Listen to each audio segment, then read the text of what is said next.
The United States didn't just build a city under Greenland's ice. They buried a nuclear reactor inside it, ran 600 missiles worth of secret tunnel tests around it, and when the whole thing failed, they left 9,200 tons of toxic waste in the ice and walked away. They told the country that owned the land it was a science project. They told their own allies it was harmless. And now, 60 years later, the ice is melting, the waste is reportedly moving toward the ocean, and 3 governments are arguing over who has to touch it. Nobody's winning that argument, and the ice doesn't care. The tunnels weren't built for science. That was the story the Army told newspapers, Denmark, and every documentary crew they let in.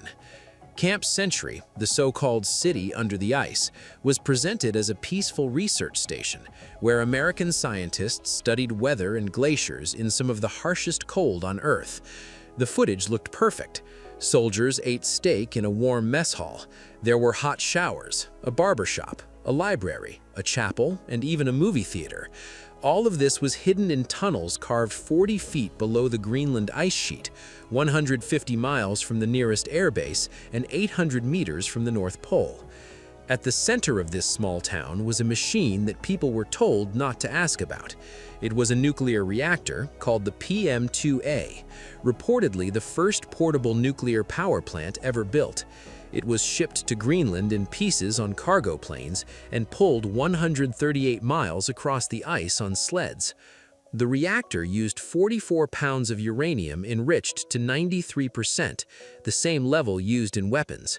It powered the lights, heated the buildings, and made the steam that kept 200 men alive during Arctic winters cold enough to freeze exposed skin in less than a minute. The Army even made a television special. A show called The Big Picture showed Camp Century to people across America, claiming it proved the United States could build civilization anywhere, even inside a glacier. Families saw soldiers playing pool and eating ice cream, while the temperature outside dropped to 50 below zero. It was the most expensive recruitment ad the Arctic had ever seen.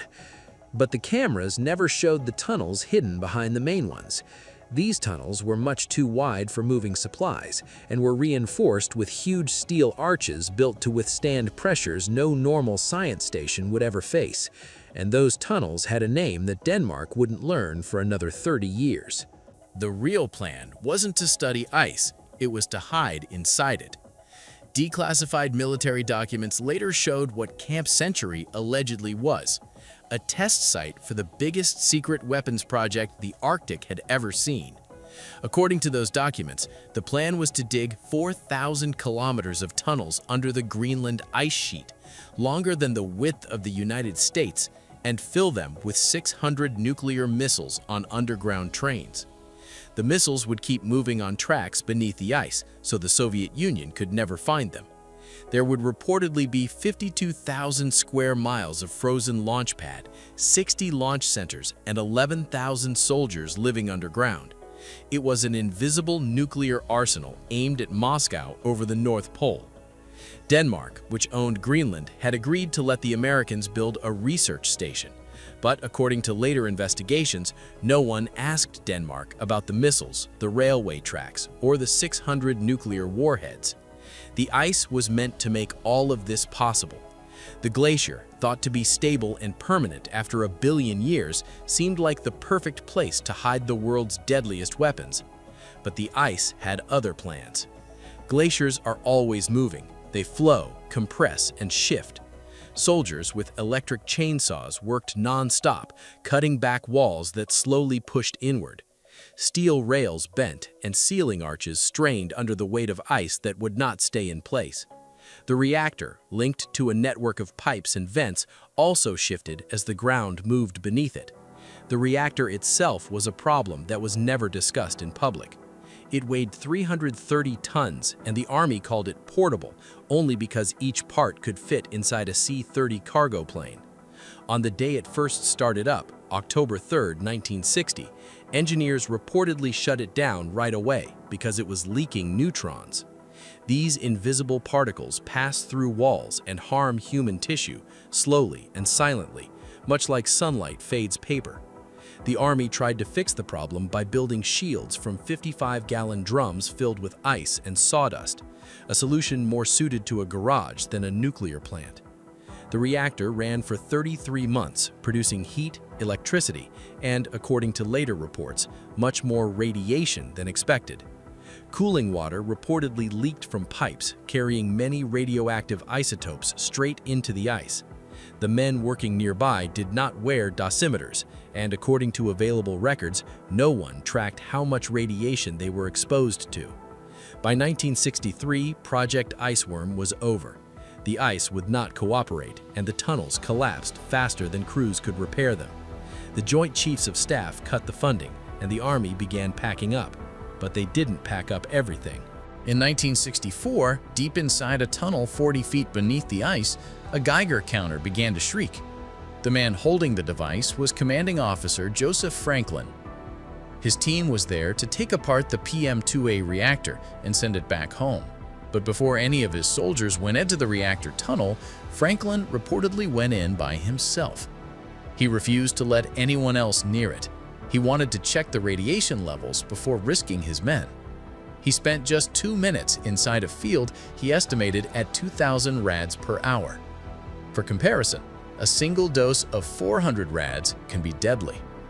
In those 2 minutes, Franklin reportedly took in about 60 rads, the amount you might get in the time it takes to brush your teeth. After returning to the United States, the Army sent Franklin to Bethesda Naval Hospital.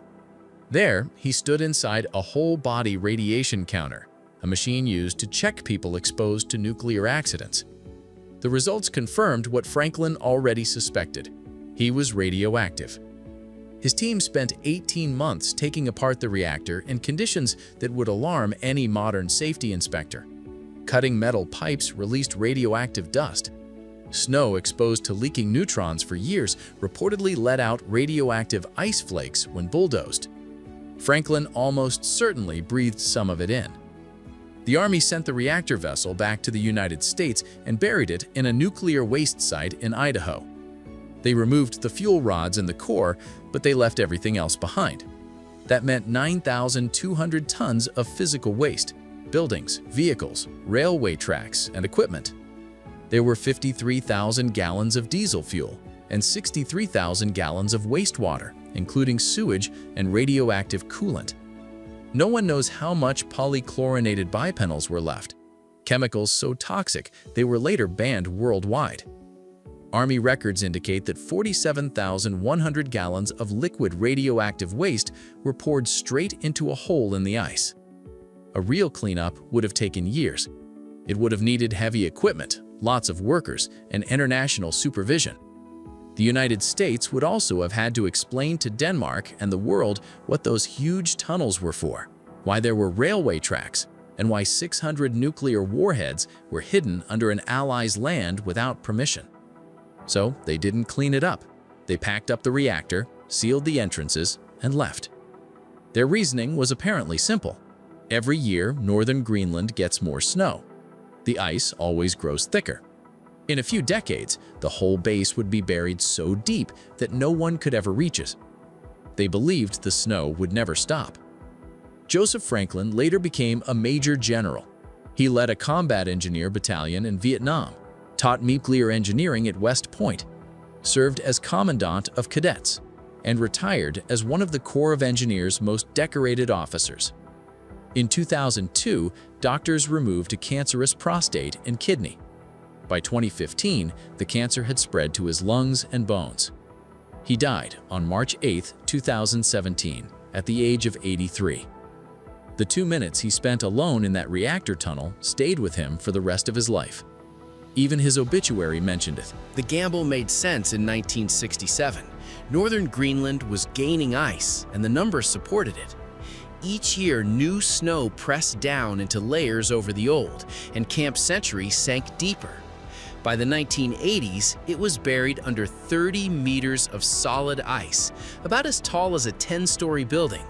By the 2000s, it was closer to 60 meters. It became a frozen vault sealed by nature, meant to keep its secrets locked away forever. The military's whole plan relied on one idea: Here, the ice only moves downward. It builds up, covers things, and never returns what it buries. They studied thousands of years of snowfall and saw a trend that always pointed deeper into the ground. No one asked what would happen if that trend changed, because in 1967, nobody thought it could. The problem is, forever ended up lasting only about 60 years. Greenland is now losing ice at a rate that would have sounded impossible to the men who built Camp Century. The Arctic is warming twice as fast as the rest of the planet. Temperatures in Greenland have reportedly jumped about 7 degrees Fahrenheit since 1991 alone. The ice sheet, roughly the size of Mexico and up to 2 miles thick in places, is losing mass at a rate hard to picture unless you put numbers on it. Every single second, Greenland loses about 8,000 tons of ice. Think of a fully loaded 18-wheeler truck. Now picture 200 of them. Now imagine all 200 vanishing every second of every day. That's the rate. It doesn't stop at night. It doesn't slow down on weekends. If the entire sheet were to melt, sea levels worldwide would rise over 23 feet, enough to put most of Miami, Lower Manhattan, and the coast of Bangladesh permanently underwater. The meltwater doesn't just stay on the surface. It finds cracks and flows down through channels and fissures hundreds of feet deep, bringing warmth from above into the ancient ice below. For the first time ever, liquid water is reportedly reaching the depth where Camp Century lies, 30 to 60 meters beneath the surface. When that water reaches the buried waste, the ice stops acting like a freezer and starts acting like a solvent. The water seeps into rusted metal containers, mixes with diesel fuel, and pulls toxic chemicals out of old paint and plastic. The worst are the polychlorinated biphenyls, industrial chemicals that don't break down in nature. They build up in fat tissue, so every small fish that absorbs a little dose passes a bigger dose to the fish that eats it, then to the seal that eats that fish, and finally to the person who eats the seal. These chemicals were banned worldwide decades ago because they cause cancer, harm the immune system, and interfere with child development. Now, they're sitting in the ice, reportedly dissolving into the meltwater. Radioactive particles that were trapped in solid ice for decades are now released into the same meltwater, free to move wherever gravity carries them. Everything follows gravity, flowing through natural channels inside the glacier slowly and steadily toward the edge of the ice sheet. Its final destination is the North Atlantic Ocean.